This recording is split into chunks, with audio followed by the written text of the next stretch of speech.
Hello,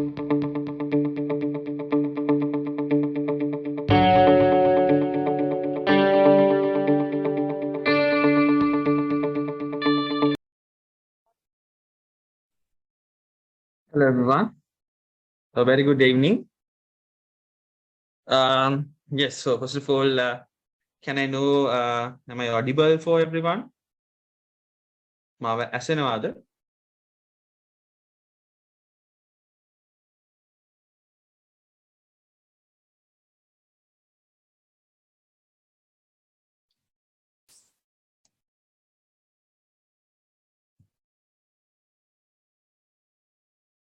All right. Okay, great. Yes. So once again, a very good evening. And so I'm always like giving you a countdown. So how many days left? You can say 29 days left to your exam, because today it's 8. So we have less than 1 month, and so today is also gone. So that means we have only 29 days more before the exam to prepare and get ready and give our best shot in the exam. So, 7th, you will have your first economics MCQ paper, and then on 8th, you will have your economics second paper, right? Okie dokie. So as usual, we'll start our proceedings. So I will tell you. So basically today is our last day in this series. So today will be the last economic session. So today my plan is to do some questions with you related to market, related to externalities, right? So externality is a topic which is questioned several times in past papers. And then I would go for next lesson, international trade lesson, and I will do some questions with you from that also, right? So from past papers as well as seminar papers, right? So once again, as usual, in the last 2 days, you know how to do work with me. Yes, so you can communicate with me and ask whatever question, doubt you have in this relevant area, what we discuss. Or so since this is the last day, sometimes if you have like some more questions out of the things what we discussed today or last week, so once again, you can send me those areas. And if time permits, I will try my best to explain them also. Right. Okay. So externalities, it's a very important part, right? So that day, last day, we talked about externalities. So I start from there.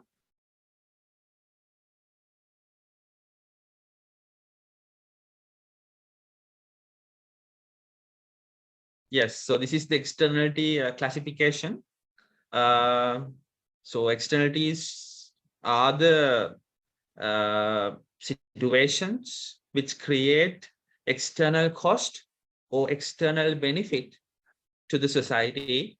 And in pure market economy, this external cost or external benefit which is created towards the society will not be considered when it comes to their decision making. Yes, so when they decide, okay, what are we going to produce and what are we not going to produce and how much we are going to produce, this external cost and benefit will not be considered, and that's a problem, and that is called as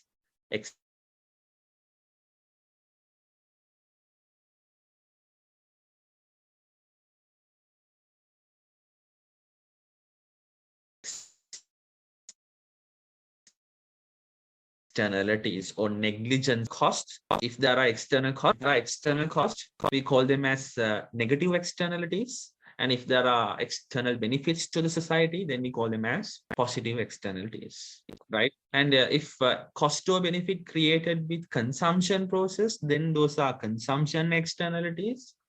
And cost or benefit created with production activities, then we call them as production externalities. And you can see some examples I have mentioned over here, right? So innovation, research and development, production of byproducts belongs to positive production externality. right? And environmental pollution with factories, greenhouse gas emission belongs to negative production externality. And education, healthcare, vaccination belongs to positive consumption externality. Smoking, alcohol, drugs, which creates external cost, belongs to negative consumption externality. Right? Okay. So that's the classification of externalities. Then we'll directly go towards our past paper questions and see what kind of questions they can ask from us with related to this externalities, right? So I'll go 2017 past paper. Right. So we'll start from here.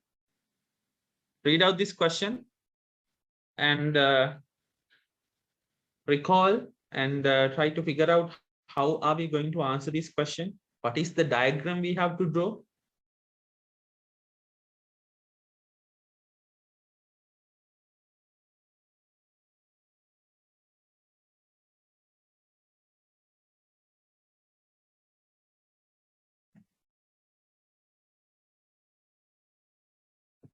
Question. Why does a free market overproduce goods with negative externalities? Right? So therefore, we have to highlight this word, these words. This is a negative externality. And the negative externality created of overproduction of goods. Yes. So this is negative externality.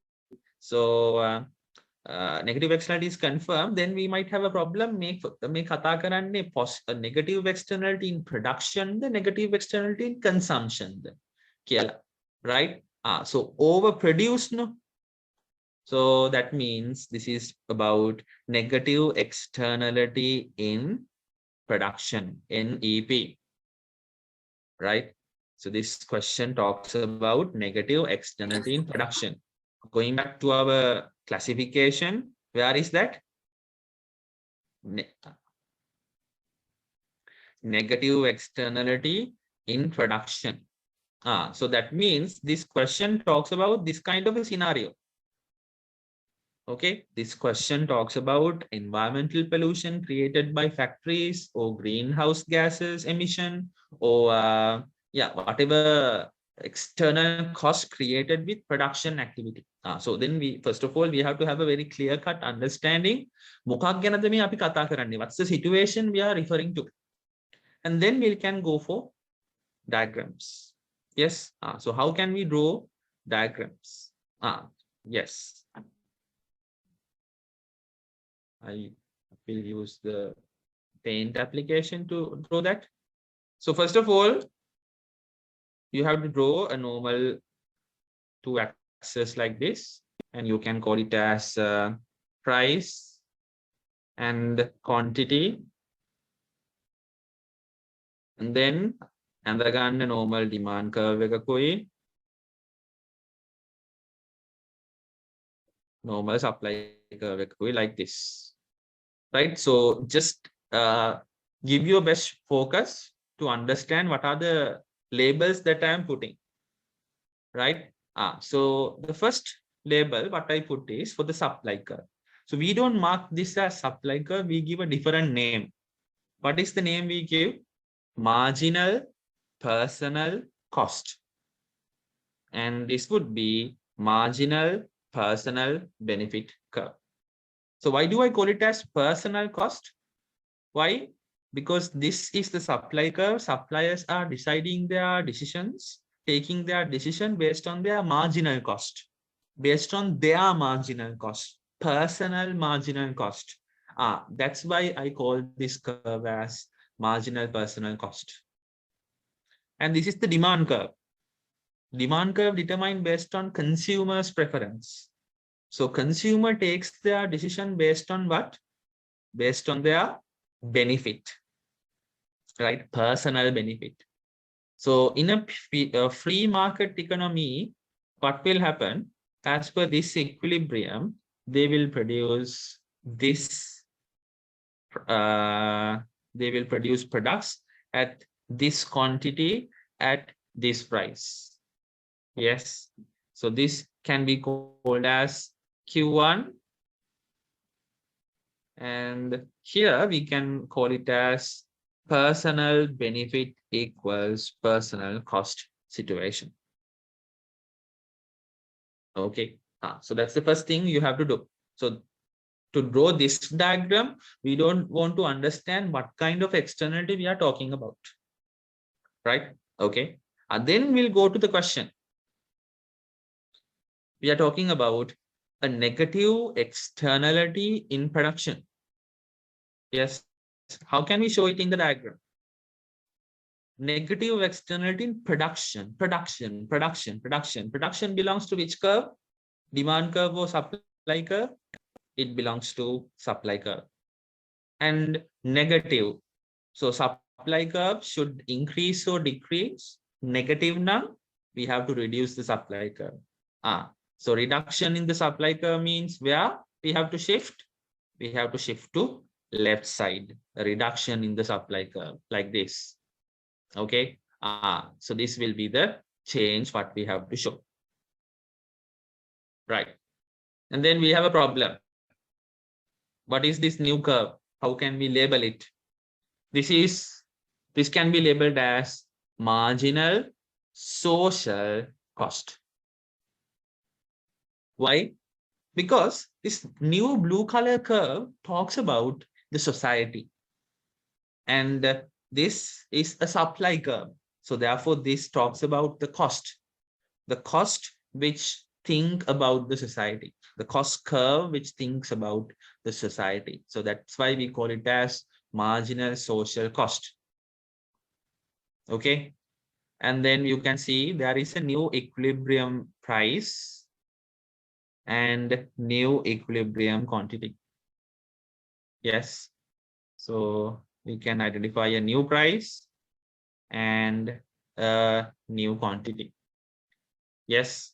So what I do is I just go back to the original demand curve. So that මෙතන demand curve එකේ ප්‍රශ්නයක් තියෙනවද? Is there any problem with the consumption? No, the problem is with the production. Negative externality is production, but not any problem with consumption. So that means if we talk about the society, the consumption curve will remain same because there is no problem with the consumption. So therefore, what I do is I rename this curve as marginal social benefit also. Right? So the මෙතන ප්‍රශ්නේ තියෙන්නේ cost එකේ නිසා you have two cost curves. Yes, so since you have the problem with the supply curve, you have two supply curves, the previous one and the new good one. After change, what are we going to draw? But in the demand curve, you don't have two demand curves, you have only one demand curve because there is no problem with demand or consumption. Right? So then the new price, we can call it as social benefit equals social cost. And this new quantity, I can call it as Q2. Yes. And Q1 is the previous quantity, and Q1 will be the quantity as per market economy. And Q2 will be the social optimum quantity. So there are two quantities, Q1 and Q2, and I give two names for them. The original quantity, we call it as quantity as per market economy. So if market economy performs or operates in the economy, then they go with quantity as per market economy Q1. And If we think about the society, then we have to move towards Q2 quantity.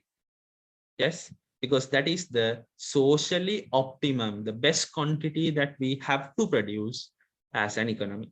Yes, so Q2 can, where should we go for? Q1 is what we are currently operating at. And finally, in this diagram, we can name this distance. Yes, so Q1 is what we perform, Q2 is what we have to perform. So therefore, we are producing more than required. So therefore, it's an over situation. Is it overproduction or overconsumption? It is overproduction. Why? Because we were talking about the supply curve, not the demand curve. So if it is a demand curve shift, it is a consumption. But here it's a production problem. So we are producing more than what is required. Yes. So if it is environmental polluted factories, that means we are producing more of them using those factories and it's bad. So therefore we have to reduce the production because it generates environmental pollution. So Q2 is the recommended quantity. Q1 is the current quantity. Yes. And the price should also be increased because this is a harmful production process, right? This is the conclusion we can come up with. And one more thing we have to discuss here. So here we talked about the shift in the curve, the shift in the price, shift in the quantity, everything we discuss. One more thing you have to learn. That is what? The distance between these two curves, the original curve and the new curve, marginal social cost and marginal personal cost. You can see there is a distance. We can say this distance. So you have to always take the vertical distance between these two curves. These two curves, this distance. We can give a name for this distance. What is that? External cost or benefit. Are we talking about a positive externality? No, we're talking about a negative externality. So that means this height of these two supply curves, vertical difference, we can call it as external cost. Yes. So what is the externality we were talking about? Negative externality in production. So this is the complete diagram. So if you can draw this kind of a diagram and explain the scenario, then you can get your full marks for that question. Right? So make sure, first of all, you try to understand what is the shift. And then try to understand what are the two quantities we are producing and what we have to produce. And what are the two prices also. And then try to find out the vertical difference and mention it, whether it is external cost or external benefit. Right? Okay.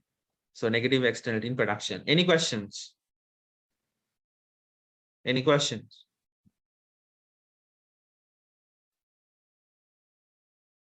Please ask any question if you have.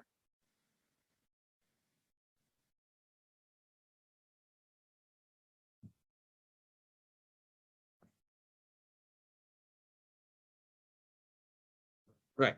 So that is 2017 question. No? This is 2017 question. 2017 A-level question. Look at 2015 A-level question. This one. Roman number 2.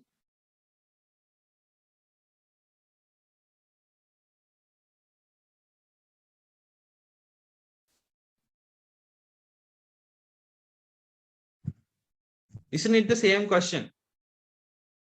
Using an appropriate diagram, how the market system fails to allocate resources efficiently when production of goods entails external cost. Once again, production of goods. So we had to talk about the production externality and entails external cost. Cost එකක් තියෙනවා නම් positive externality එකක්ද negative externality එකක්ද? It's a negative externality. Yes. So that means we have to draw the same diagram, but we drew first. This one, negative externality in production. So you have to draw this kind of a diagram and tell, okay, in the free market economy, there is an overproduction. Yes. Whatever the environmental pollution created with this production activity will not be considered or taken into account. So therefore, we will this market economy will produce more than the required quantity. Yes. And you have to mention, okay, the vertical difference between these two supply curves represent external cost also. Yes. So very easy question to go for full 4 or 5 marks. Then they have allocated 5 marks for the diagram, 2 marks, and for the explanation 3 marks. In 2017, they have reduced the marks up to 4 marks. So 2 marks for diagram, 2 marks for explanation. Okay, read out this question, 2016 A-level question, and tell me what are the diagrams you have to draw. Read the question and tell me what are the diagrams you have to draw for this.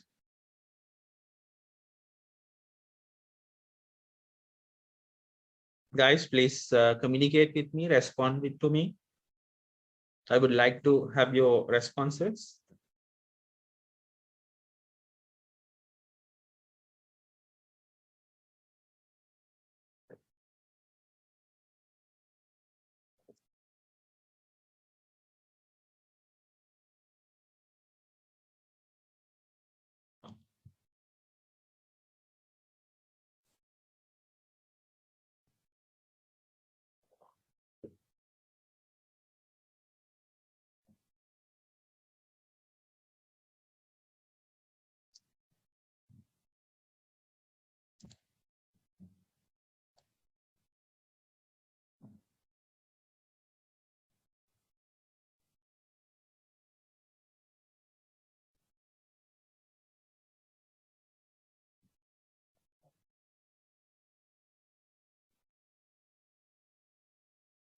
Okay, I'm getting answers. So some are having doubts of understanding the question. Prashne මොකක්ද අහන්නේ? Explain how the existence of externalities lead towards inefficient allocation of resources in an economy. So basically, what are the inefficient allocation of resource situations? All 4. Basically, you have to draw all 4 diagrams for this 4 marks. Quickly, you have to draw. Yes. So make a time eating question. Yes, you have to draw all 4 diagrams, because even when there are positive externalities, there are inefficient allocation of resources. තාම සමහරක් කට්ටියට ප්‍රශ්නයක් තියෙනවා. They ask this question, sir, if there are positive externalities, is it an inefficient allocation of resources? My answer is yes. Because in free market economy, these positive externality situations are not considered. These external benefits generated from these good products or good consumption processes, they don't take it to consideration. So therefore, there will be inefficient allocation of resources. Example, then hitanna vaccines. It's a positive externality product, because when we consume our vaccination, or when we just take our vaccine, it will generate good impact, external benefit to the society also. It will stop spreading corona, right? So then you inject your vaccination for your safety, but there is a good part for the society also, because then there will be an end for this problem, right? Then the other people can also easily survive without corona. Yes. But in the free market economy, yes, assume there is no government. In free market economy, they will only consider about the personal benefit. Therefore, there will be limited number of consumers who are demanding for this vaccination program. So there will be under consumption of vaccines, right? Which is bad. But government, what they should do is they have to motivate the consumption. They have to motivate people to consume more vaccines and ensure the whole society gets a benefit, right? So my point is, නරකදේ වැඩියෙන් හදනවා in free market economy. හොඳදේ අඩුවෙන් හදන්නේ under production or under consumption in free market economy.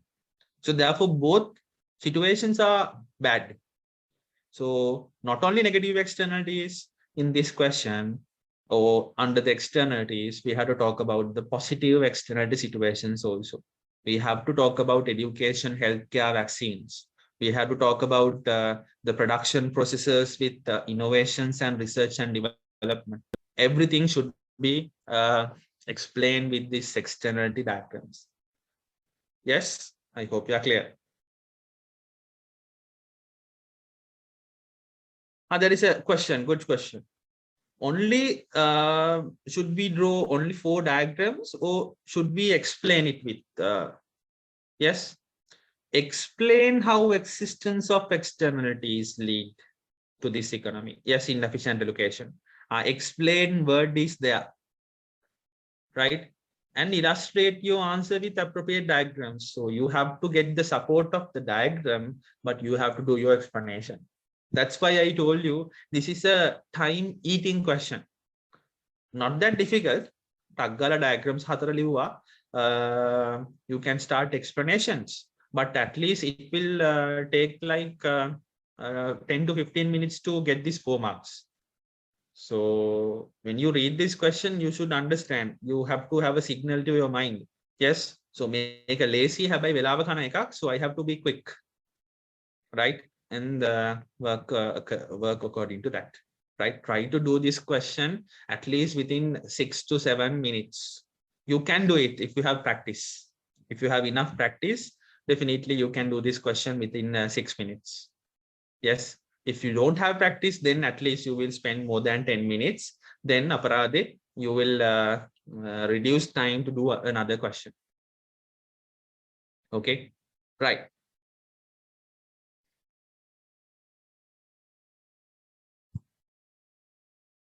They have questioned the reason for negative externality in 2017 paper. Go back.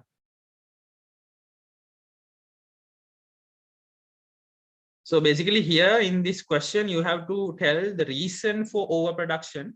So you have to tell the market economy decide the production or decide the quantity based on personal benefit and personal cost. Yes. And the free market economy do not consider about the external cost. Yes. And that's why there is a overproduction of goods in free market economy. Yes. So what's the reason? Not considering external cost and taking decisions based on self-interest, based on personal benefit and personal cost. So that is the problem for that is the reason for overproduction. Yes, I hope you are clear.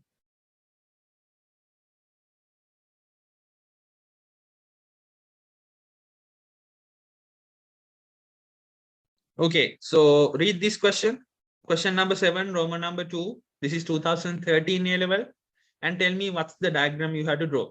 So here, not all 4 diagrams, only 1 diagram you have to draw. What is the diagram? And tell me what's the diagram you have to draw and explain. Roman number 2.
Yes.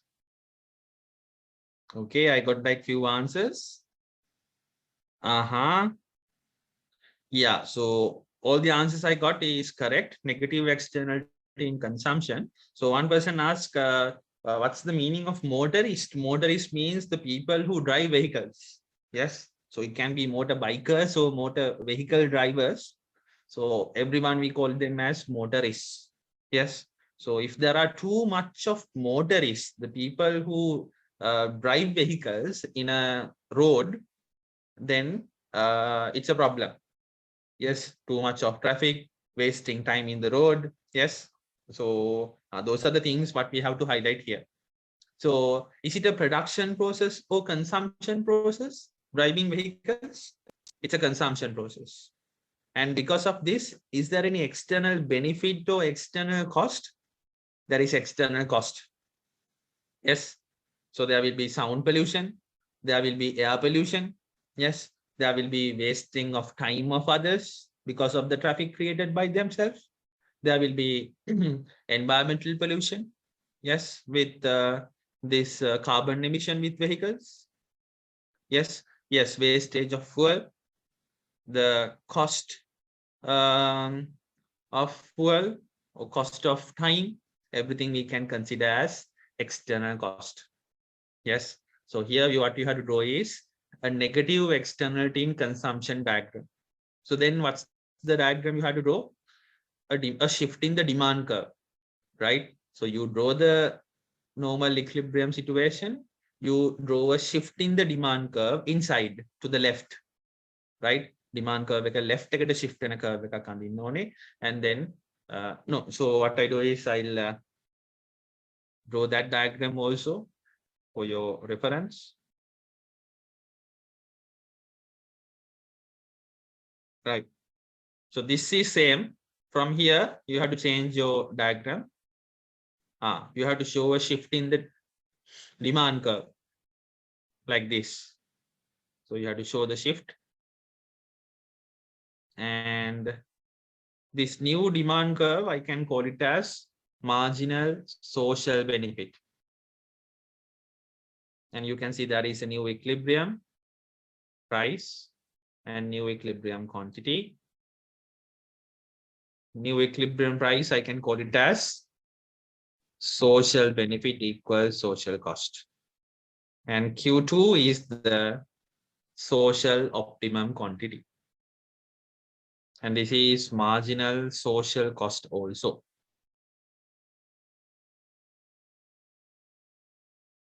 And this difference, what is this? Guys, what's the answer? What do I need to write here? This difference between the Q1 and Q2, what we can name?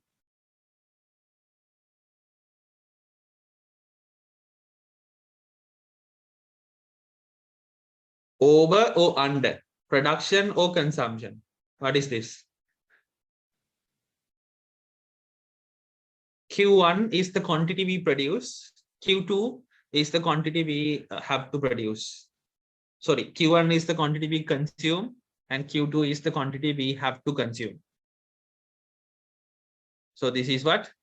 Over consumption.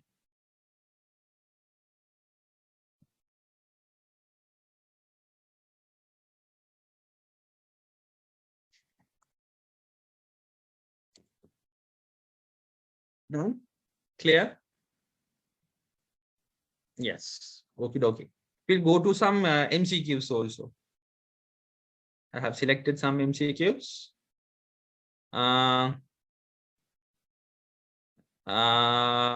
2014 seminar paper 34.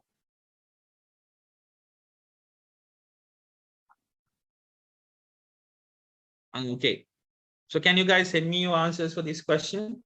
I'll give you maximum 1 minute and then I will start my explanation. 34. So I'm not selecting past paper questions because those are like most of the time you have attempted before. So I want you to give some new questions, little bit new questions.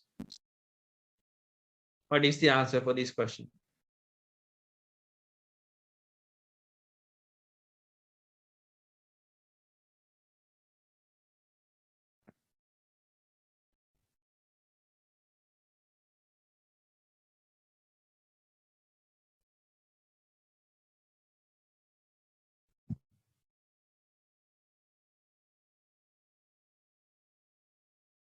Okay, I got 3 correct answers. 4, 5, right? Good, good.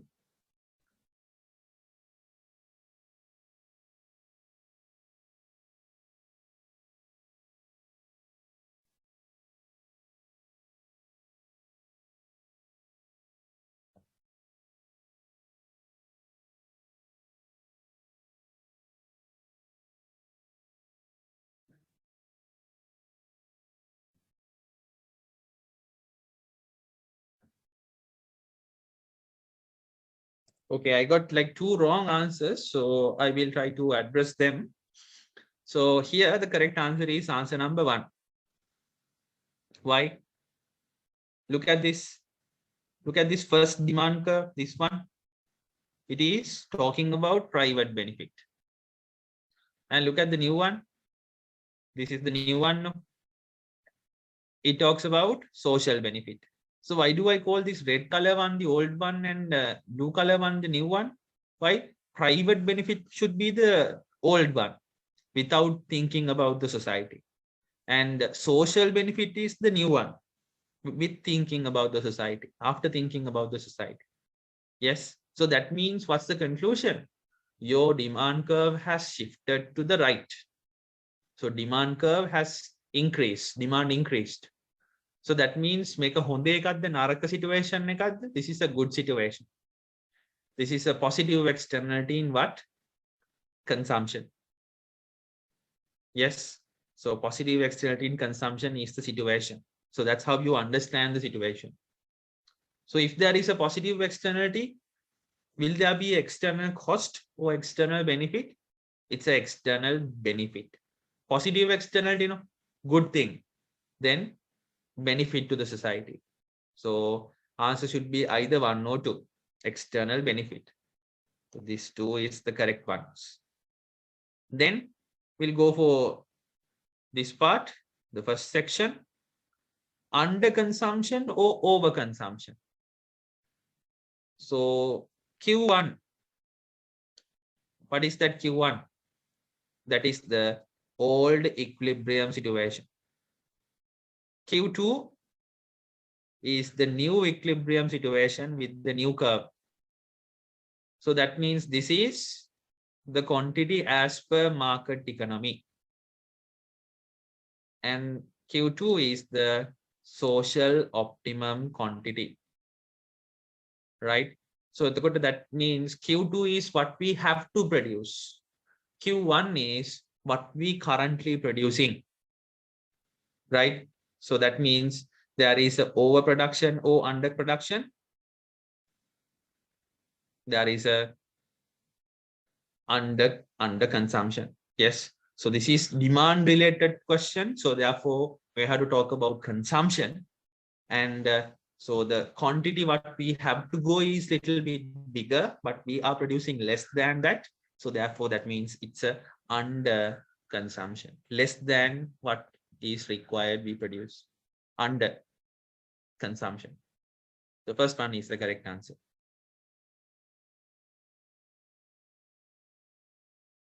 I will yeah, so about the recordings, I have to talk with this organizers. So they have already recorded them. So why don't you like put a message in the group asking for recordings, and then they will respond. Yes, so I don't have these recordings with me. These organizers, they will have the recordings. You can ask from them if you want these recordings, the previous session recordings. Okay. Right. Okay. So I have one more question from externalities, and then we can go for these international trade questions. That is from another seminar paper.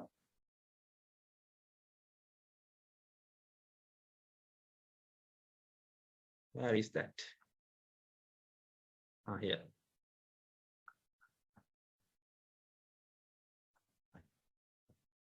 Yes, this one.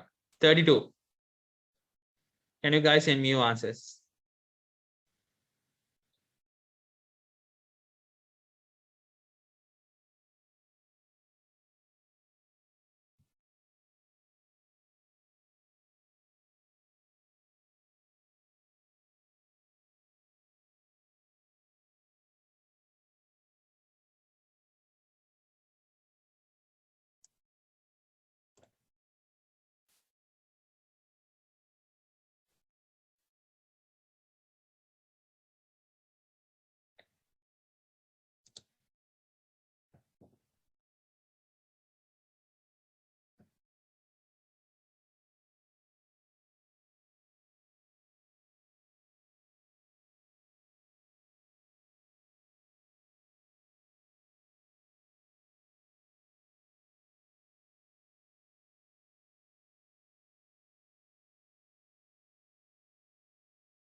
Okay, so very good, very good. I got like 10 answers, and all 10 answers are correct. So I'm really happy. Yes. So fifth one is the correct answer. Let me explain. So we have once again two supply curves. So no doubt this is about production externality. Yes, why? It's related to, I'm sorry, Mamavaradagatha. This is a demand related externality. So there is a shift in the demand curve. Yes, a downward sloping curve. So definitely no doubt this is a consumption externality. Then we have to find out whether it is positive consumption or negative consumption. So you have to check the shift, whether the shift is increasing or shift is decreasing. Personal benefit curve is the lower curve, and social benefit curve is the upper curve, right? So that means it's a shift of demand curve towards the right. It's an increase in the demand. So demand එක වැඩි වෙලා. So that means this is a positive externality in consumption situation. Demand curve nisa we can say it's consumption, and since the demand curve is increasing, we can say it's a positive consumption externality. Yes, are we clear? I hope you're clear. Yes, right. Okie dokie. So that's about the market failure related questions. So we talked about like considerable number of questions from that. So yeah, next what I do is, so with the limited time, we have to like rush through a little bit. Next, so basically today I have shared this document with you, right? So this is the past paper reference sheet for lesson number 9 and 10. So you know lesson number 9 and 10 both we consider as international trade lessons. So basically lesson number 9 and 10, lesson number 9 talks about the international trade related things, the absolute advantage, comparative advantage, protectionism, globalization, those things belongs to international trade. And then in 10th lesson, we talked about most of the time the balance of payment and foreign exchange. Yes. So in foreign exchange and BOP also you are getting some questions, but with the limited time we won't be able to discuss that part. Right. So yeah, I have selected some questions. So today my plan is to talk about some international trade questions, how to do this absolute and comparative advantage questions. Right. I'll go for 2017 paper.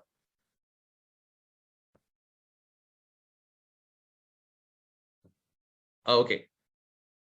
So I'm not starting from 2017. I go for 2018 one.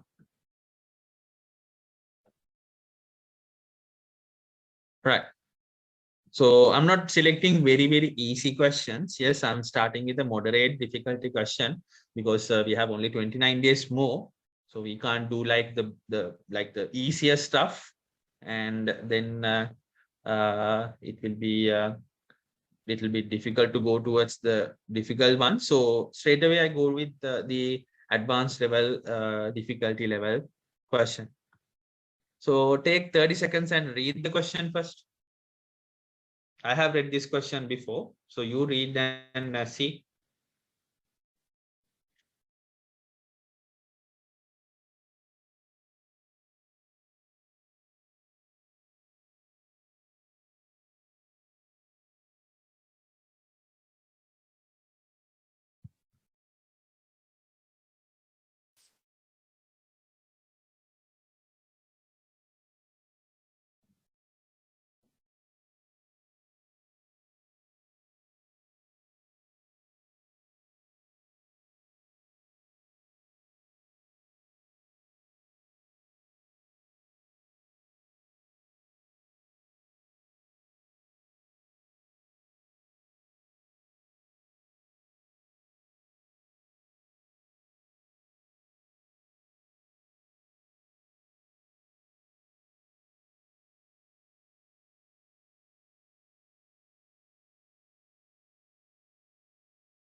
Okay, 30 minutes gone, 30 seconds gone.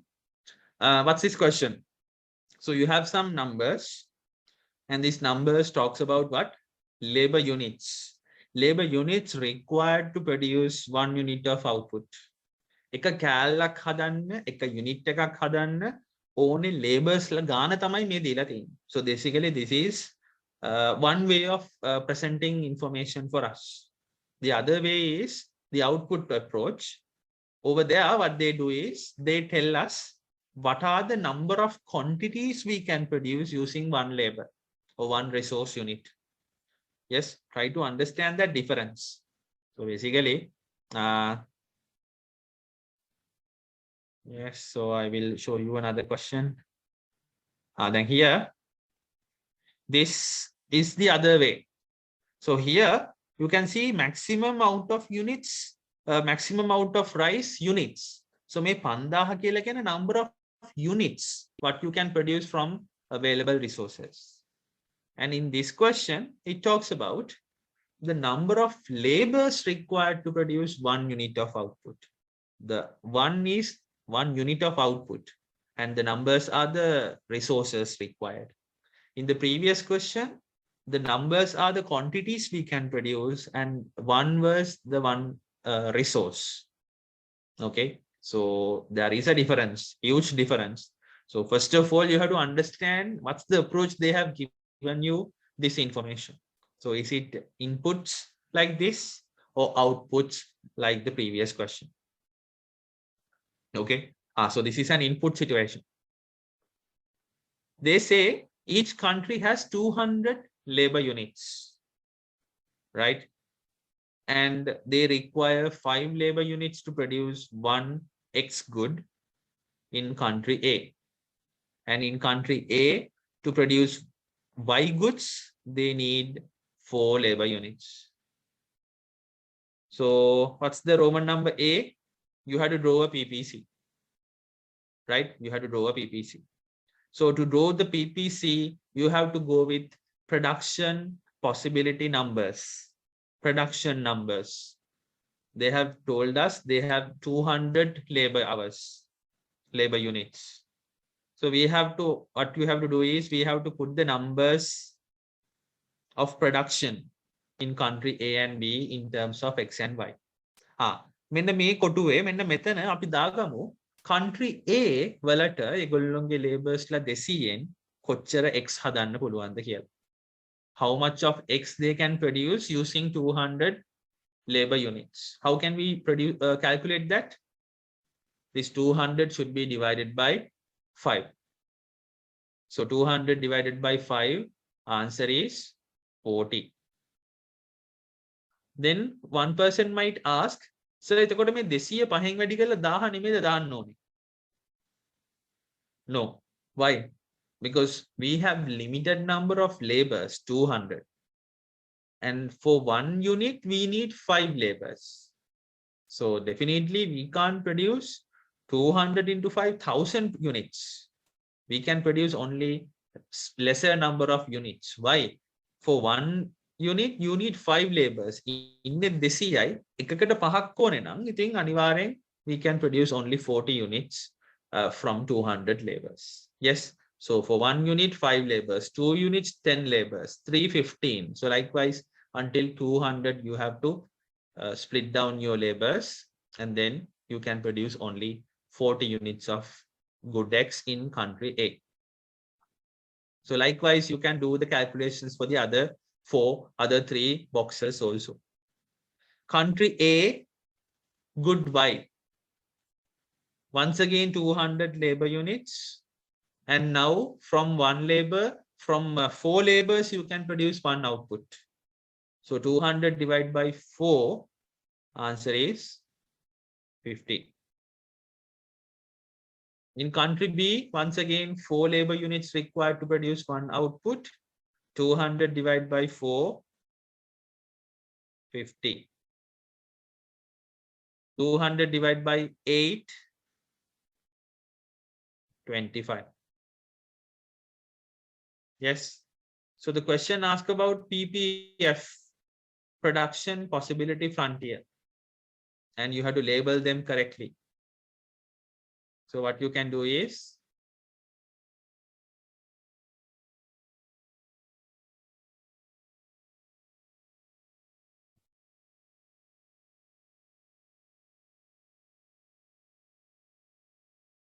so 40, 50, right? Okay.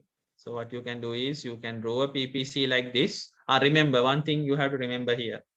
In international trade lesson, yes, when we draw PPCs, we are not drawing concave PPC.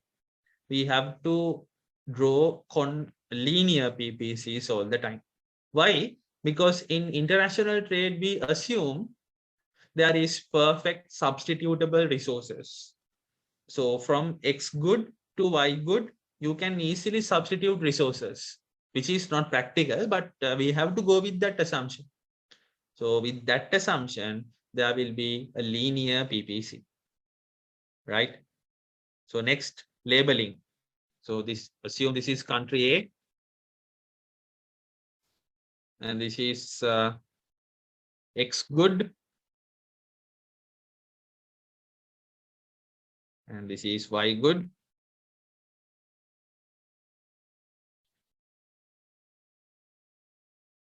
So how many X good we can produce? Country A, 40X and 50Y.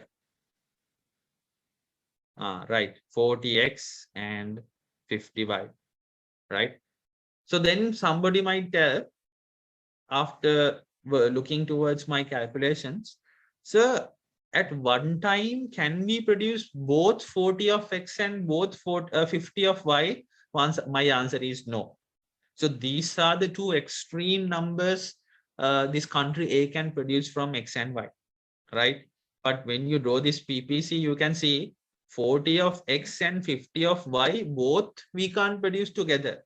Either 40 of X using 200 labors or 50 of Y using 200 labors. Or you can go in between in middle number of this 40 and 50 and select a combination, right?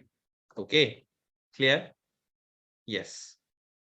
Right. Next, which country has absolute advantage? So how can we select that? Who is having absolute advantage? So the best thing is, now don't look at this 5448 number. Look at this quantities. Yes.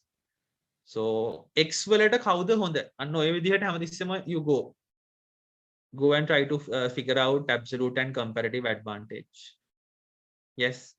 X වලට 40 units හදන එක්කෙනාද හොඳ 50 units හදන එක්කෙනාද හොඳ 50 units හදන එක්කෙනා. So country B is better. For Y good, 25 guy or 50 guy, 50 guy is better. So very clear. Country B is good in producing good X, and country A is good in producing good Y. Right? Okay. Why? Because the maximum output can be produced by country B for X and country A for good Y. So the question asked, explain your answer. So then you have to tell, since the maximum output or relatively higher output can be produced by this country, that country has absolute advantage. So likewise, you have to justify your answer to get the 2 full marks. Right? Then they ask about the comparative advantage. C. Good question. Yes, good question. කවුද මේ අහන්නේ? Mohammed, I can't see his other. Yeah, Mujahid. So Mujahid asked another good question. He's asking, I think he, yes. Yeah, Mohammed, yes. So he's asking, can't we go with minimum input approach? Yes, very good. Correct. That also can be taken. So we have both options here. Why? We have both statistics. We have inputs as well as outputs.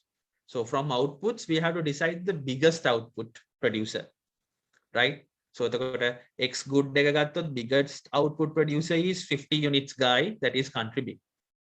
And if we consider about inputs, the lowest input guy country is the better one. That is also country B. Why? This country A require 5 labor units and country B require only 4 labor units. So once again, this is good one. For I good, අටද හතරද හොඳ? හතර, the lowest input country. Once again, this country is better. So for both option, you can get the same answer. And when you are justifying, you can justify your answer in both ways. Yes, at least one of the way you justify your answer. Right? Then comparative advantage. So you have to remember the opportunity cost equation. So comparative advantage goes with opportunity cost. So how can we calculate opportunity cost here? Sacrificing output over increasing output. If we consider this number of outputs, right? So what is the opportunity cost here? Country A, when they produce 40x, they are sacrificing 50y. Okay, so sacrificing output of 50y divided by increasing output of 40. So what's the answer here? 1.25 of y. So I have a problem with the space, but it's better if we can do the calculation over here itself. And here, if I calculate the opportunity cost, sacrificing output will be 40 units of x and increasing output will be 50 units of y. Answer is 0.8 x. And here, country B gattot, එයාගෙත් sacrificing output 25, increasing output 50. So here, this is sacrificed to produce this 50 units. So it's 0.5 of what? Of the sacrificing unit, that is unit y, good y. And here it's 50 over 25. Answer is 2 units of x. Right? So that's how we calculate our opportunity cost. Then what? Then what? Then we have to select the least opportunity cost country. Good x හදන්න කාටද the lowest opportunity cost එකක් තියෙන්නේ? Country A has 1.25 opportunity cost for good x, but country B has only 0.5 opportunity cost. So definitely, no doubt, country B is better because it has lesser opportunity cost. Good y, මෙයාගේ 2x, මෙයාගේ 0.8x. Who is better? The lower opportunity cost. Country A is better. So you can see in absolute advantage, we went with this combination, and in comparative advantage also we went with this combination. Right? Okay. Hari. So here basically, as per the question, it's finished. I would like to extend this question to go with mutually beneficial exchange rate identification. Yes, so me ප්‍රශ්නයෙන් අහලා නැහැ, but I want you to explain that also. How can we calculate the mutually beneficial exchange rate? So for that, for my students, I'm giving a shortcut nomade. It's like a format, right? So what is the format?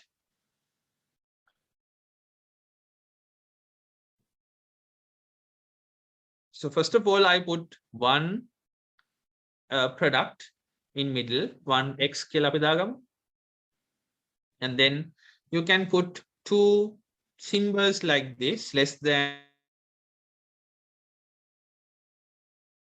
mark can poker into the left side. Yes. So less than and greater than. And then you have to show the opportunity cost of x in left and right So always the least opportunity cost or the exporting country's opportunity cost in the left. So this is a fixed format.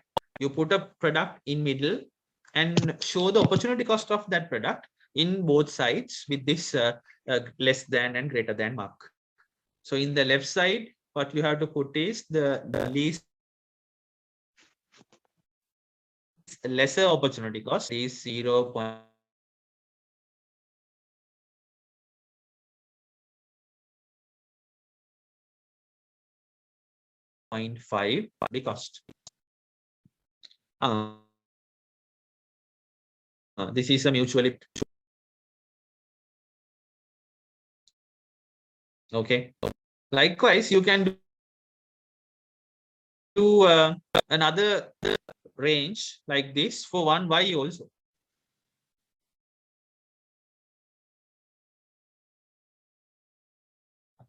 The two cocas like this, and then once again the two opportunity cost 0.8x this side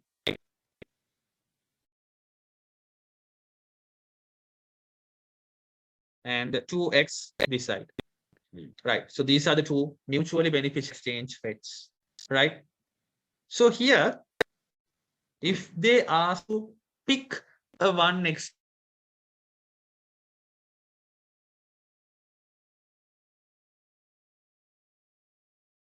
rate, yes, so this is a exchange rate. We have to pick one rate from the range. How can we do that? You take this 1x, and from these two gaps, from these two numbers, you have to take a number in between these two values. That's what this greater than and less than mark tell us. So you have to select an answer in between 0.5 and 1.25. So tell me an answer. It can be 0.6, 0.7, 0.8, 0.9, 1, 1.1, 1.2. When you can select. So I select 1. 1 of what? 1y.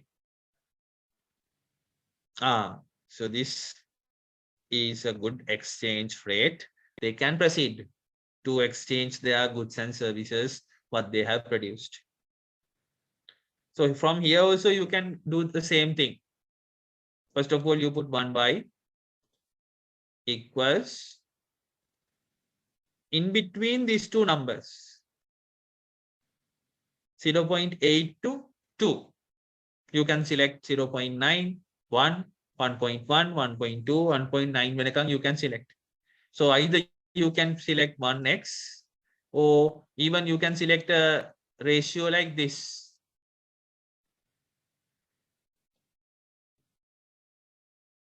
Both okay. No problem. Yes. Done. I hope you are clear. Any questions? So I have done some like calculations overall the like everywhere. Any questions?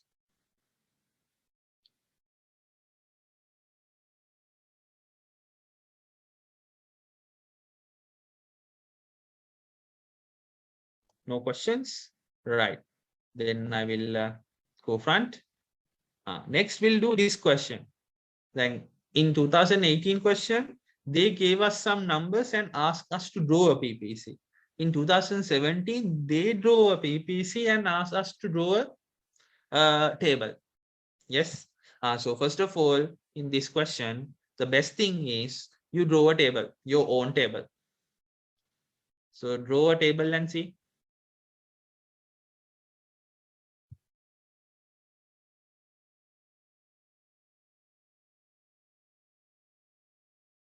So I will do it on behalf of you.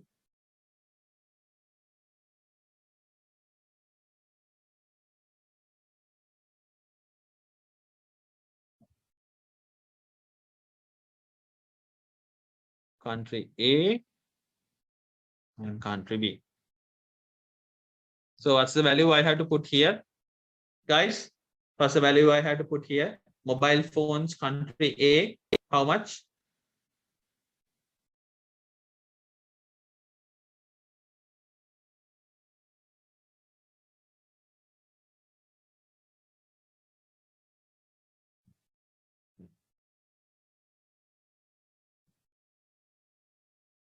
How much?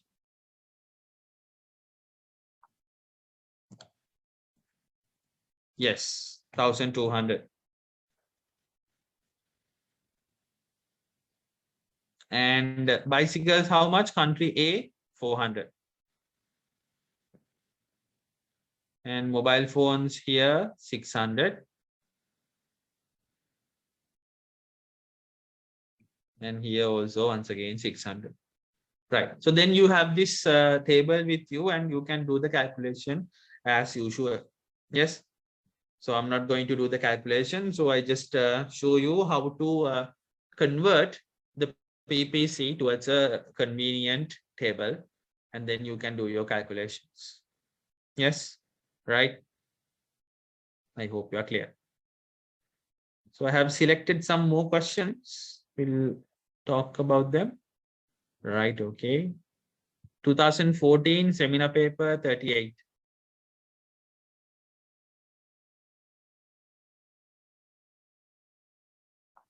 This is 2018, 14.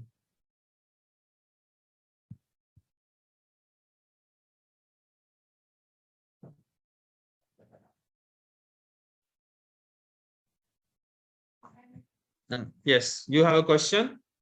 Shall we attempt this question by taking 1 minute?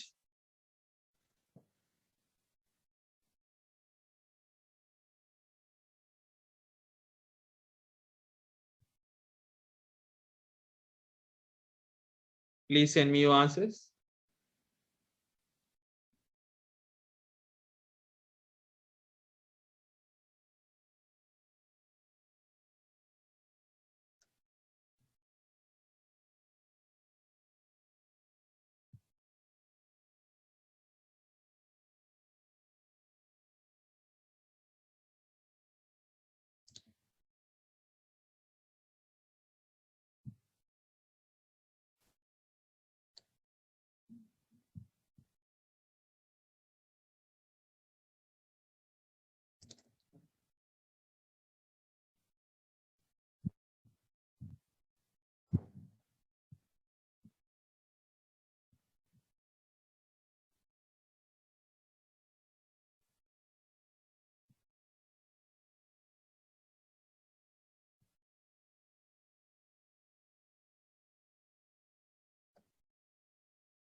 Yes. So are we doing this question? Are you like trying to get the answer for this question?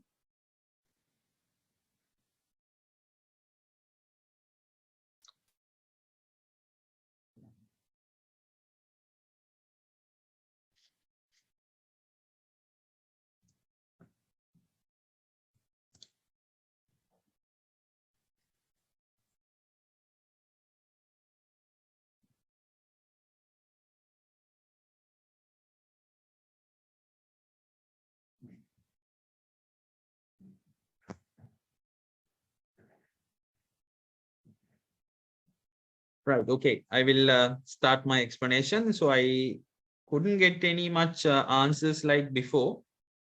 I got only one answer. So do you need more time? Okay. You take your time.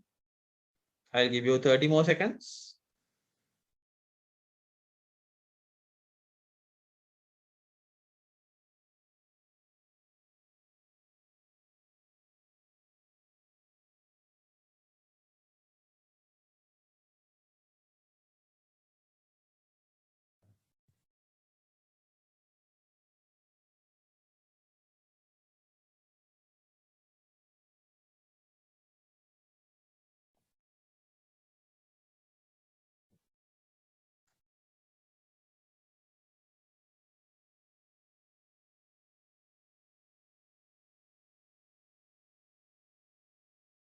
Okay. Right. Great. Cool. Yeah. So we'll do the calculation. So which of the following shows the terms of trade that would benefit both of these countries? So you can see some answers are there. So this terms of trade means the exchange rate. Okay. What is the mutually beneficial exchange rate they can go into? So to calculate this, first of all, you have to calculate the opportunity cost. Yes. So first of all, you have to calculate the opportunity cost. So how can you calculate the opportunity cost? Then look at the way that they have interpreted the figures. Labor productivity. That means these are quantities, outputs that can be produced using one labor. So this is 10 textiles per labor, 3 textiles per labor. So then you have to calculate your opportunity cost using sacrificing output over increasing output equation, SI equation. So here country X, to produce 10 textiles, they have to sacrifice 20 wheat. So 20 divided by 10. Here the opportunity cost is 2W, 2 wheat. Yes. And here for 20 wheat, you have to sacrifice 10 textiles. So 10 divided by 20, 0.5 textiles. And here 12 divided by 3, 4 units of wheat. And 3 divided by 12, 0.25 of textiles. Right. So first of all, you have to calculate the opportunity cost. And then you can use that format to figure out the mutually beneficial exchange rates.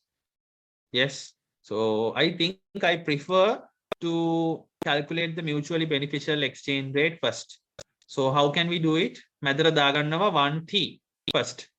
And then coca and coca. Coca means greater than and less than marks. Right? And then in the left side for textiles, you have to put the 2 opportunity cost. The lower opportunity cost is 2W.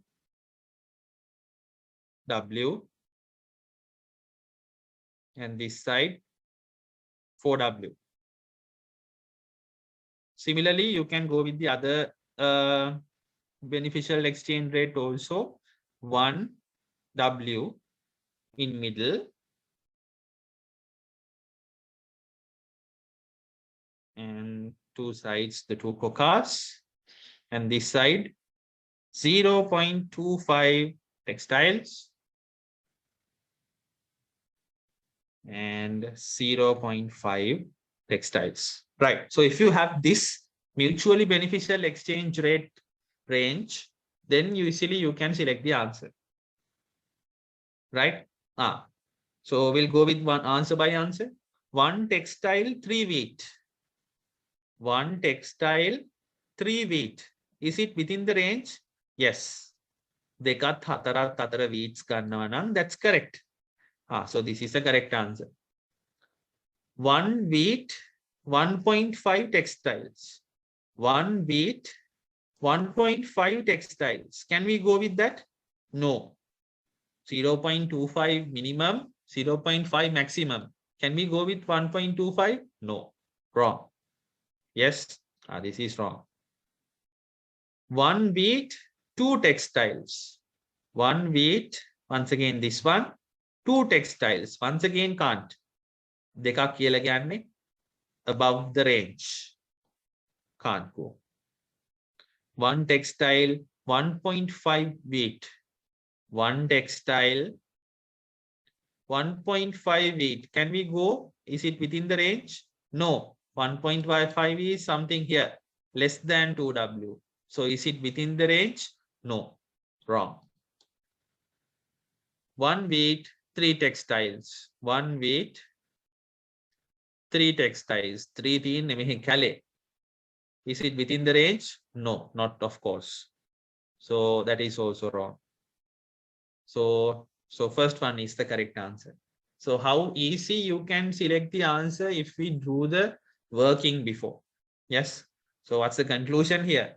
Do the working first, and then you can come up with whatever answer. Yes, easily you can come up with whatever answer. Are you clear?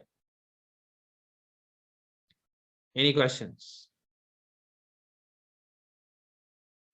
So I have selected another question. So quickly we'll do some questions. More the questions, more the practice you can get. 2015, 36. In 2016, we'll see.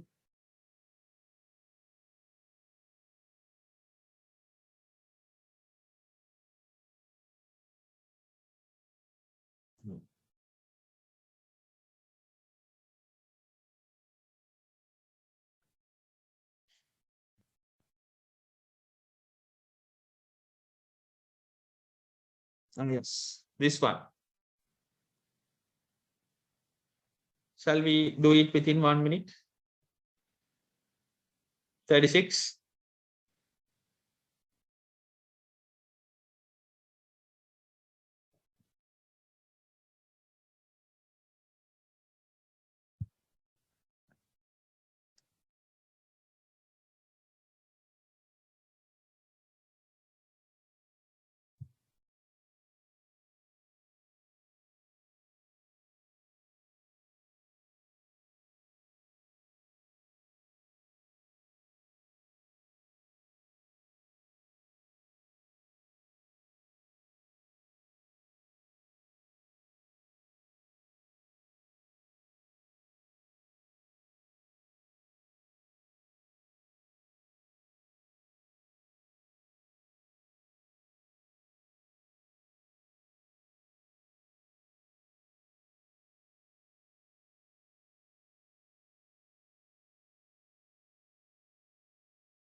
Right? Still, I couldn't get any answers. So therefore, I think you need more time.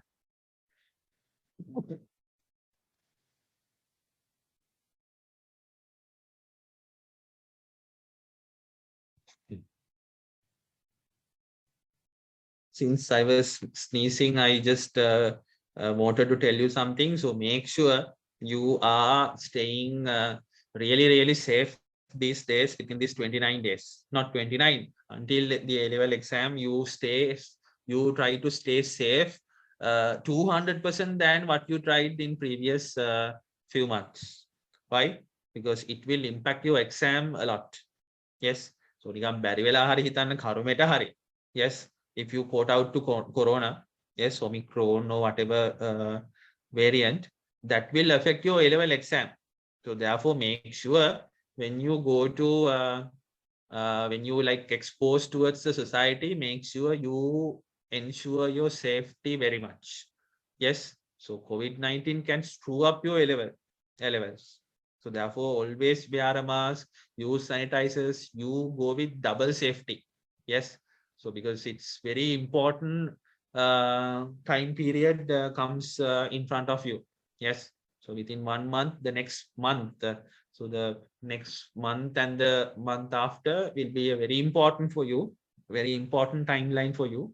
So don't quote out to corona within those 2 months. Yes. So after that, hadunat kamak me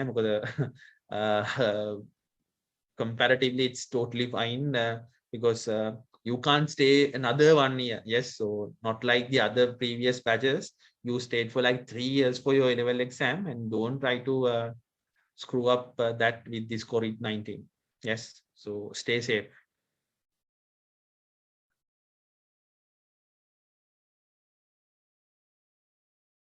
Okay. I'm getting answers now.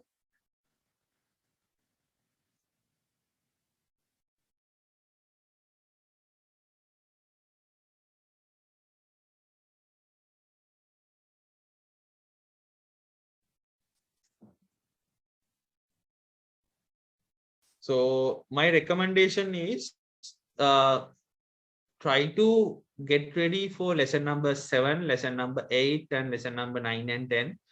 These 3 lessons will be the easiest lessons for you to attempt comparing to the last 2 lessons. Yes. So, and these are mainly from theories. So you can get ready for that and expect some questions in your papers, because in the last 2 questions in your paper, you can't forecast what will they ask. It can be easy stuff or it can be difficult stuff. Yes, but these things, more you study, more you practice, definitely you can easily answer those questions. Yes, so this is the advantage. So take that advantage, work for these 3 lessons rather than going for economic growth and economic sense independent lessons. Okay. Okay, right. So I got like 6, 7 answers. So most of the people, they are telling the 5th answer is correct. We'll see. Yes. So once again, what I do is I draw a schedule.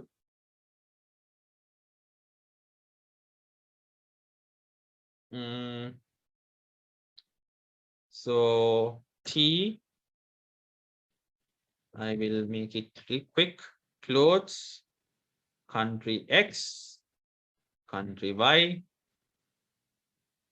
country X wala TCI, clothes the CI, and country Y, it's 50T, and country Y, it's 100 clothes. Right. So the question, according to above graphs, correct statement. So country X specialize, country Y specialize, and they go with this exchange rates also. Therefore, what I do is I will calculate the opportunity cost.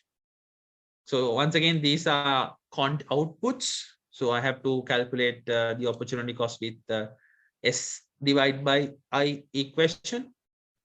So here I have to go horizontally, sacrificing 200 clothes and producing 100 T. So 200 divided by 100, it is 2 clothes. And here 200 divided by 50, once again 2 clothes.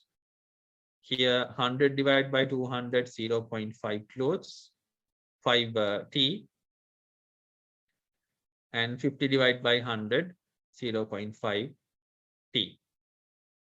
So can we circle T? Who is good? We can't tell. Why?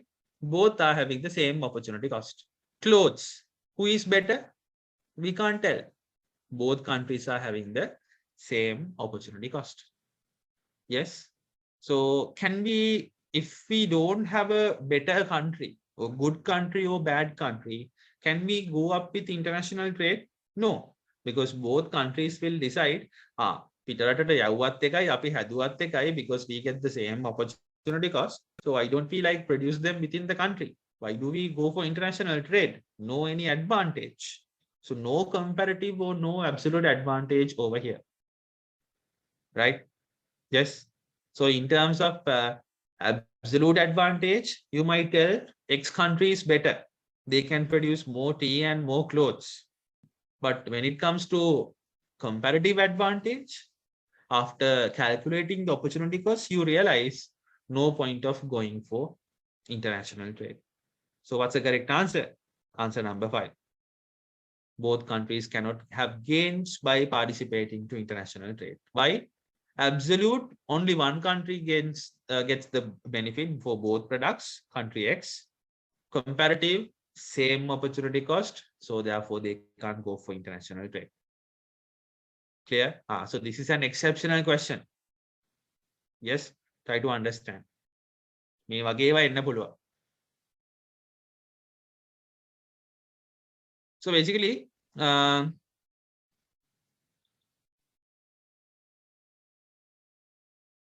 we'll go for this question also, 2020 paper. So I will always focusing more on 2020 paper, because that is the most recent paper you have to attempt.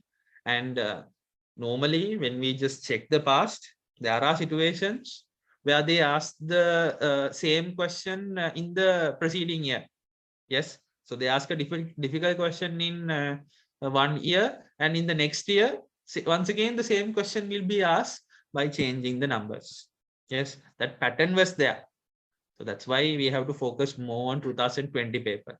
And most of the people, since they don't have 2020 paper in their past paper book, they are practicing less 2020 paper. Right? Don't do that. Like the normal past papers, 2018, 19, you have to work a lot for 2020 also. Right? Okay. So if somebody doesn't have a 2020 paper yet, yes, I will share the paper in the WhatsApp group. Right? This is the 2020 paper.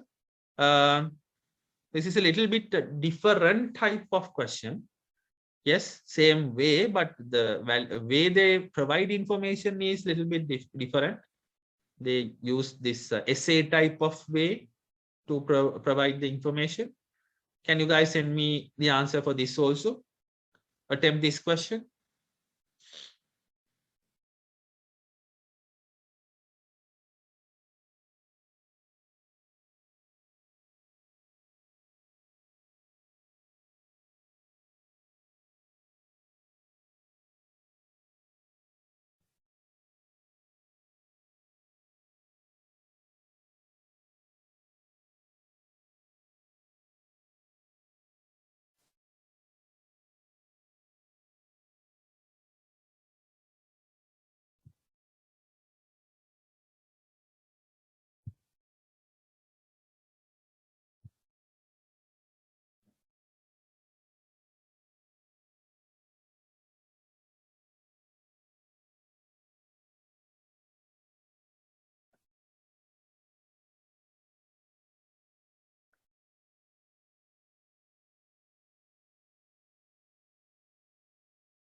Okay, so I got two answers and two different answers.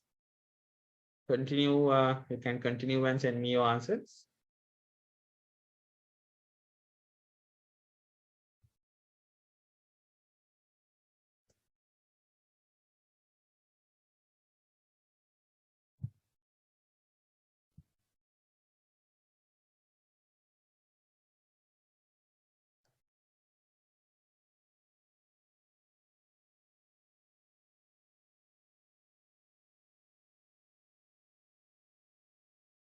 Okay, some are sending it's 1, some are sending it's 2, some are sending that it's 5. So that means it's tricky. That means it's difficult. That's why I'm getting different answers. I'll give you 30 more seconds.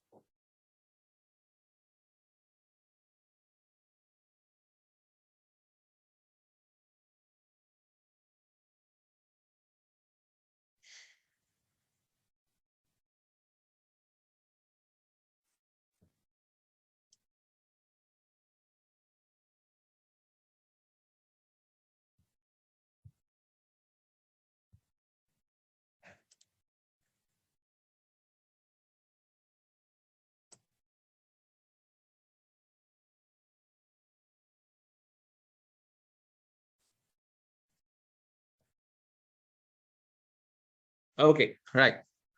So you can see in the left side in the screen, I have just prepared the table.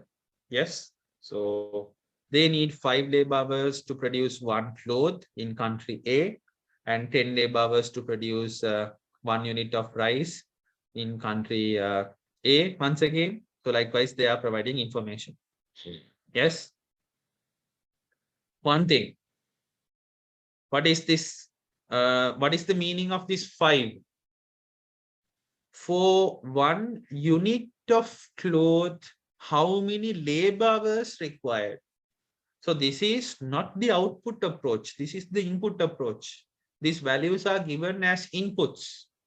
The number of inputs required to produce one output is given, right? So therefore, so when we calculate the opportunity cost, we can't use the normal sacrificing output over increasing output equation. Yes. Why? Because this is not outputs. These are inputs. So remember, if we go with input approach, if the values are given as the raw material inputs, labor inputs required to produce one output, then we have to take the reciprocal of opportunity cost equation. Not S divided by I, it's I divided by S, right? So increasing inputs divided by sacrificing output, sacrificing inputs. So country A, when they are increasing 5 clothes, they are sacrificing 10 rides. So how can we get the answer? 5 divided by 10. 0.5 R is the opportunity cost. Yes.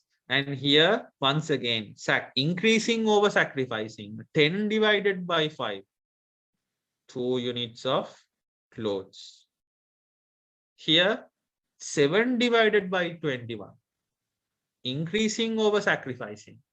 So 1/3, that means 0.33 rice. 21 divided by 7, 3 clothes. Right.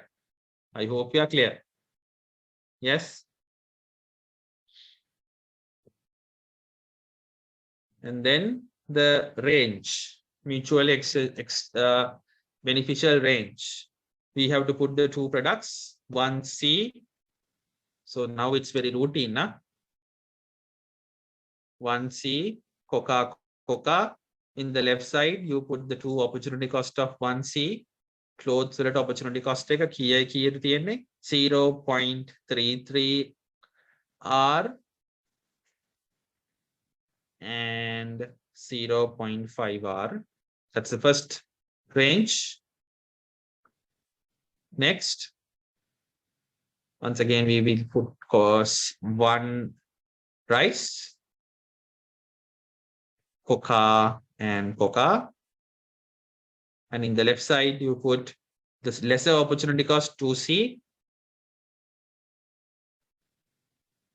And in the other side, 3C. Okay, right. So these are the opportunity cost range. And now we can easily get the answer. More than 2 units of clothes per unit of rice. Per unit of rice. More than 2 units of clothes. Harida? Oh, Hari. Yes, clothes දෙකට වඩා වැඩි වෙන්න ඕනේ, තුනට වඩා අඩු වෙන්න ඕනේ. So more than 2 units of clothes per rice. Yes, it's correct. Next one. More than 2 units of rice per cloth. Per cloth. More than 2 units of rice. Can we go to that range? No. So the range goes in 0.33 to 0.5. So is it possible? No. So it's wrong. More than 3 units of clothes per unit of rice. Per unit of rice, more than 3. So more than 3 means somewhere around here. Can we go over there? No, it's not within the range. So that's also wrong. Fourth one, more than 3 units of rice per unit of cloth. Per cloth, 3 unit of rice කියලා කියන්නේ ගොඩක් මෙහි 0.5 rice වලටත් වඩා ගොඩක් මෙහි. So that also can't be there.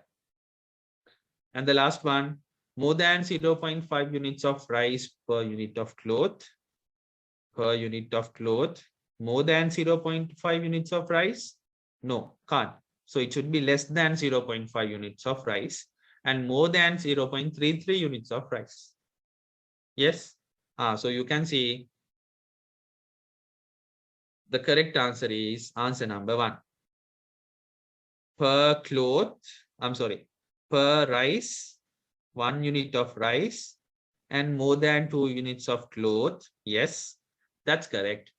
So first one is the correct answer. Yes, there is a question. So one student asked, why do we change the denominator? Yes. So why do we take the reciprocal?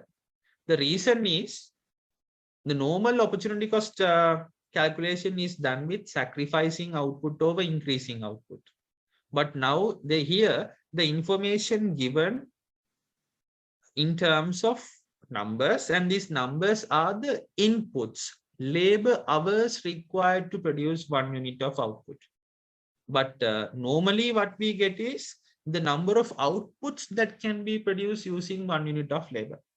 So basically this taking reciprocal is some kind of a shortcut. Otherwise, what you have to do here is you have to select a certain number of labor hours. You have to assume that these countries are having, we'll say 1,000 labors or 100 labors and convert into output values. Like උදාහරණයක් විදිහට අපි හිතමුකෝ assume country A has 100 labors. So then how much of clothes they can produce? 100 divided by 5, it's 20. And how much of rice they can produce? 100 divided by 10, it's 10. So this 100 labor hour, it's an assumption value, assumed value. So then what you can do is you can use that 20 and 10 and do the normal calculation. But we don't have the number of labor hours that each country has. Yes. So if we don't have the number of labor hours that each country utilize, then we have to go with some shortcut to find the opportunity cost. That's why we take the reciprocal. Yes. So after getting the reciprocal of this opportunity cost equation, then we can get the normal opportunity cost value. Yes. So without getting the sacrificing output over increasing output, you have to take the increasing input. So these values are inputs. 5 means 5 labor hours. So increasing input divided by sacrificing input. Then simply, without just doing an hypothetical calculation, simply you can get the opportunity cost answer. Yes. So make sure. So first of all, in this kind of a question, first of all, you have to decide මොකක්ද දීලා තියෙන approach එක කියලා. Is it input approach or output approach? Is it the number of labor hours they are talking about, or is it the number of output that they are talking about? So if they talk about the number of outputs, then there is no problem. It's sacrificing output over increasing output. If they tell us about the labor hours required, then always make sure you go with increasing input over sacrificing input. Yes. Yeah. So technically I can explain how we just take the reciprocal, but it's not relevant. Yes. So in this situation, it's not relevant. Nobody will ask, why do we take like that? Just apply the thing and get the answer. Yes. Okay.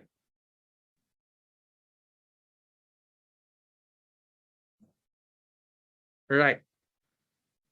Next. So not like the previous session today, those fun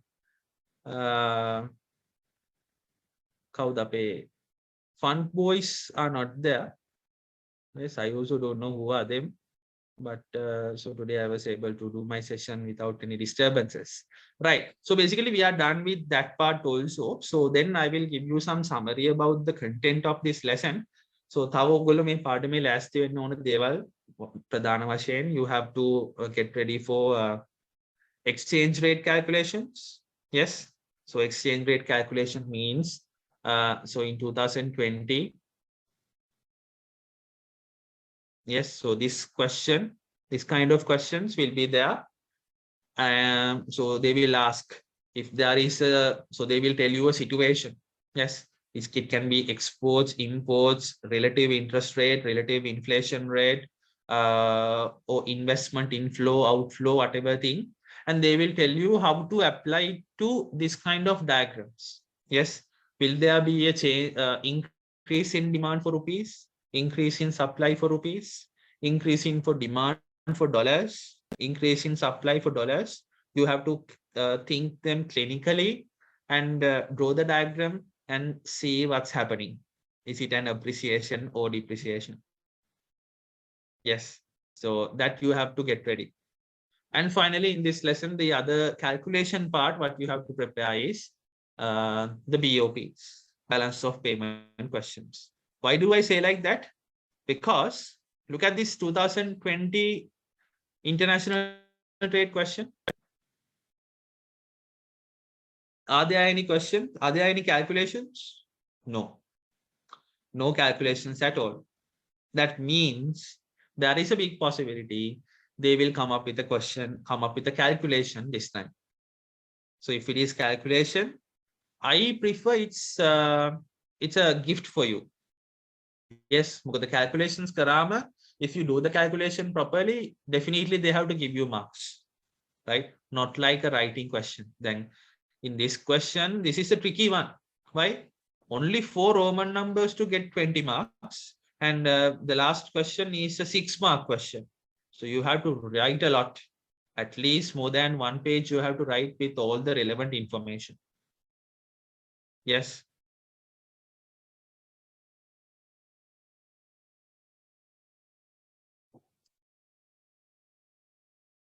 Okay. So no, nothing. I mean, no that different, not a big different. Sadia. Official reserves and total reserves are different. So no, there is not a difference, big difference. So basically there is a difference, but in our studies, we don't separately discuss, okay, what are the total reserves and what are the official reserves. We call them in the same way. Yes, we talk both of them as the same way, right? So, so my point is, since in 2020 they didn't include any calculation, there is a big possibility that this time there will be calculations, right? So then 2020, it's no calculations. 2019, as I can remember, it's BOP calculations. Yes, it's BOP calculations. So therefore, in 2021, most of the time it can be either exchange rate related calculations or absolute and comparative advantage calculation once again. Yes, so it's one of my forecast, right? So what are the components of official reserves? One person is asking. It's monetary gold and special drawing rights and foreign exchange reserves and securities and other assets, right? So those are the different ways they are keeping their reserves. Monetary gold. So this today I got a message, this from news subscribing. So saying that we went towards our least ever official reserve values, which was like 1.7 billion something in terms of monetary gold and some very less value in terms of dollar reserves also. Yes. So I will share that message if you want. So yeah, so monetary gold is like one of a main component of reserves, and so that means how much gold we are keeping for whatever expenses as a country we have to do. Is the time very less to get ready for the exam? No. 29 days means if you work hard, you can add 29 marks for your paper. Yes, simple as that. 29 days means there is a possibility that you can increase your marks by 29. Even though you are getting like 15 marks now for your paper, 15 plus 29, it's 44. You can go for a S at least. Yes. So if you're having a 20, 25 marks now, that means definitely you can go for a C within this 29 days. But you have to work. Suffering is not the solution. Just forget about the past, what you have done. After A levels, you once again recall and think and frustrate. This 29 days, it's not the time to frustrate. This 29 days, it's totally to work. Yes, work best. Yes, if you feel that you can't work alone, try to find a friend, yes, who is having the same mentality, same motivation, and work with that friend. So these days, sometimes your good friends will help you a lot than the bad friends. Yes, so these days, it's a good time to find good friends and bad friends. So you can segregate them easily. Yes. Right. So what else? So we have in the last 2-3 minutes, any more things to ask about the exam, about the papers and stuff?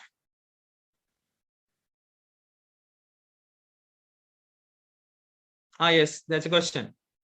At present, does Sri Lanka face a cost push inflation and demand pull inflation? So I can't pick one inflation. Why? Because two things. One is because of import restrictions. Every import raw material cost is increasing. So then what will happen? Based on that reason, less imports or import restrictions, more taxes. And because of that, the import raw materials are getting higher, getting expensive, and the cost of production increases. It leads to cost push inflation. And on the other side, Basil and the fellows, they print new money. So when more money is printed, people will get more money for their day-to-day activities. Yes. So obviously government will distribute this printed money to the society, and people will have more rupees, even though that rupees are not valuable. Yes.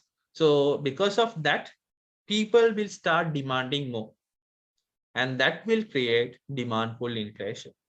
So these days, as per your question, we can't say whether it is cost push inflation and demand pull inflation. Both are happening together. Parallelly, both are happening. That's why the inflation rate for the month of December was 12%. Yes, only for 1 month, prices increases to 12%, increases by 12%. Yes. So in 2019, the whole year inflation was 4.4%. 2019. Yes. So in 2020, 21 December, only for month of December, it's 12%. Right. So the reason is cost push and demand pull both. Any more questions?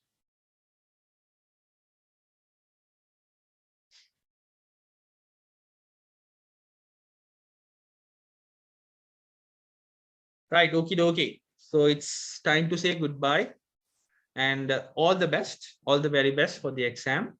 So think this is the time that you have to show your colors. Yes, because the A-level result, what you are getting, will motivate you to go further more studies, do further more studies in your life. Yes. So just think this A-level exam is not just an exam, it's a test for you. Yes. Show your colors, show your potential, right? So try to show your best in that test of yourself. Yes. And show that what you can do, right? So all the best, and uh, hope you will get flying colors in your test, in your exam. So I'll stop from here. Have a nice month ahead, nice 2 months ahead, and one day, whatever day, we'll meet you once again. It's a small country. Right. See you then. Bye. Good night. Have fun.